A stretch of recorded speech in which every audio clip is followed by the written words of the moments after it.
Hey, so I'm standing here by this garage unit that we built, and I've done a couple of videos on it, but this is basically two new containers joined together with a 16-foot door on the front. And now I've got a few things stored in there, so I wanted to take you guys on a little tour, get a feel for what it's like with the car inside and some other boxes and things, and show you the lock and the ramp and the door, and go through it that way. So let's go take a tour.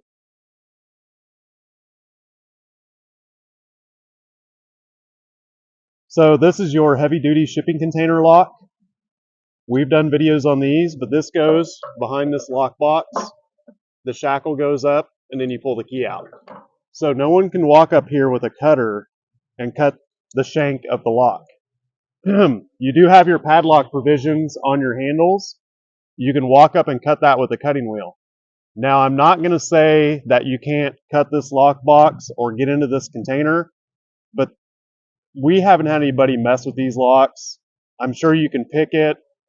I'm sure there are circumstances and people who can get into them, but for 30 bucks, this is going to slow everybody down. On your used containers, it's nice to weld that box on. It's about 100 bucks for us to weld one on. They've got bolt-on ones on Amazon for about 60 bucks for DIY, or if you weld, you can get the lockbox, the weld-on lockbox for 30 or 40 bucks. So let's get this door opened up and take a look. Now we've got this ramp here. We build these ramps. The slots in the ramp are so you can leave the ramp tucked right next to the container, close the doors, and it locks the ramp up to the container. This ramp can hold up to about 6,000 pounds, but those slots are so the door handles can open. And it fits most doors, and we custom make depending on the container, because some containers do vary a little bit with your handles. We can custom make the ramp and the radiuses according to that container. So let's get the door open and take a look. So now that I've got the door open, you can see how this operates and goes through those tracks. And the advantage of this ramp is you can leave it put. It's heavy. Generally, no one's going to come try to steal it, and you can just buzz in and out without worrying about your more narrow ramps hitting them and things like that. And like I said, it's heavy duty.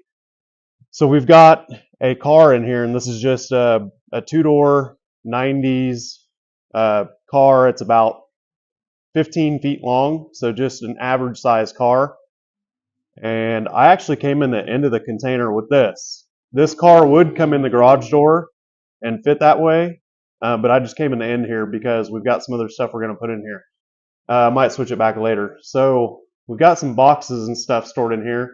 You can see if I get all the way in the corner, even with this car in here, and I've got it parked kind of diagonally, you've got a ton of space. So let me walk around. So if this car is 15 feet long, if we come in the other way, well, the car is actually 14 and a half feet long. If we come in the other way, we've got 16 feet of width because these containers are 8 feet wide. You'd have about a foot left. So it's tight coming in that way with that particular car. Larger cars, you kind of want to do a triple garage or come in the end door. So you can see here, this is an insulated door. We will put some basic electrical in here. So our plan is, you can see these are mated up, and we've got a gasket in between there because you do have about an 1/8 inch gap in between these containers when you made them up because the corner castings touch, as you can see right there, but your top posts don't. So you need to fill that gap. You could drop you cut an I-beam in half and drop that in there like a T shape. You can put flashing over it, seal it, gasket, sealant, flashing, a million different ways to do it. So I like these to be able to take them apart later easily and move them if I want to. So we put a gasket in this one and some sealant. We don't take the entire corner post of the container out. We leave it to the thicker metal right here. So this is your transition from your 14 gauge corrugation. You can see the transition here. So we cut right on this seam. And then you're not cutting through the heavy duty metal. You're leaving structure on the ends for more strength. And you're just cutting the corrugation out. You could take this further in if you chose to. You could go all the way over here.